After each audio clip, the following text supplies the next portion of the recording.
Hello बच्चों, let us start with the given question. The question says match the following columns. Column 1 photosynthetic reaction, option A light reaction, option B dark reaction.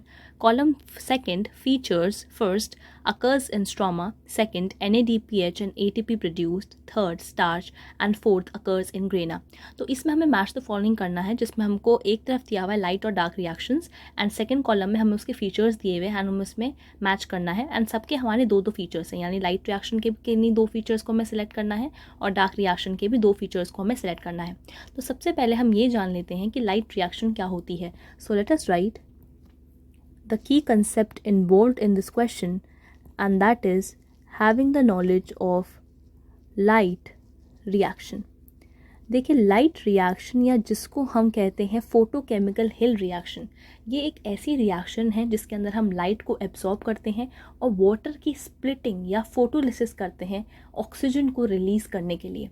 तो ये क्या है, इसके अंदर light को absorb करेंगे, water को स्प्लिट करेंगे एंड ऑक्सीजन को रिलीज़ करेंगे. That means this is an oxygenic reaction. So let us right that light is absorbed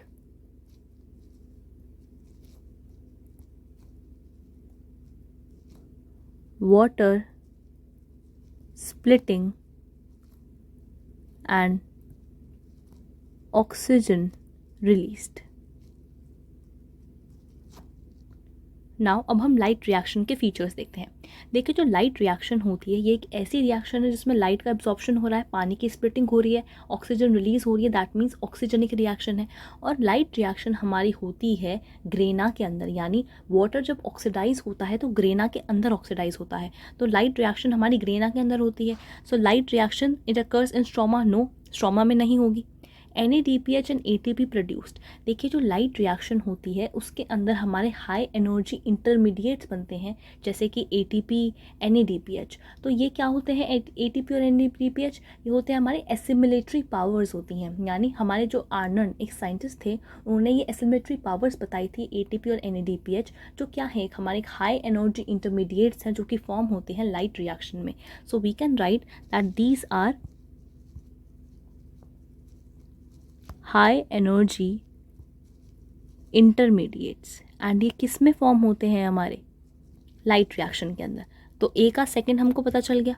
starch, देखिए लाइट रिएक्शन में स्टार्च नहीं बनता and light reaction occurs in grana. तो ए का सेकंड और फोर्थ.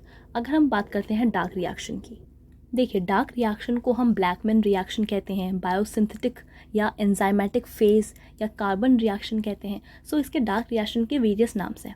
अब जो डार्क रिएक्शन होती है इसके अंदर हम इस्तेमाल करते हैं हमारे लाइट के प्रोडक्ट्स का, यानी ATP, NADPH, ये जो हमें मिले थे लाइट रिएक्शन से, अब हम उनका इस्तेमाल करते हैं इन डार्क रिएक्शन. और इसके अंदर हम क्या करते हैं, हम CO2 को कार्बोहाइड्रेट में चेंज करते हैं. इसका मतलब हम इसमें स्टार्च प्रोड्यूस कर रहे हैं. सो डार्क रिएक्शन में हमको स्टार्च मिलता है. सो बी का third is the right answer. और वहीं जो डार्क रिएक्शन होती है ये हमारे स्ट्रोमा के अंदर होती है, stroma of chloroplast. So B occurs in stroma, that means first. तो डार्क रिएक्शन कहाँ होती है, हमारी स्ट्रोमा के अंदर होती है. क्या फॉर्म होता है हमारा, कार्बोहाइड्रेट फॉर्म होता है. दैट मीन्स हमारा स्टार्च फॉर्म होता है यहाँ पे. और इसको हम क्या कहते हैं, ब्लैकमैन रिएक्शन भी कहते हैं. इसका मतलब डार्क रिएक्शन का ये नहीं होता कि ये डार्क में होती है. इसका मतलब ये होता है कि लाइट रिएक्शन के प्रोडक्ट्स पे डिपेंडेंट होती है, इसलिए हम इसको डार्क रिएक्शन कहते हैं. ठीक है. सो वी कैन सी ए का हमारा मिल रहा है second option and fourth option and b का हमें मिल रहा है first option and third option. So let us see, a का मिल रहा है हमें फोर्थ और सेकेंड और बी का first and third. So option A which says A fourth and second and B first and third is the required answer to the given question. Hope you understood the question well. All the best.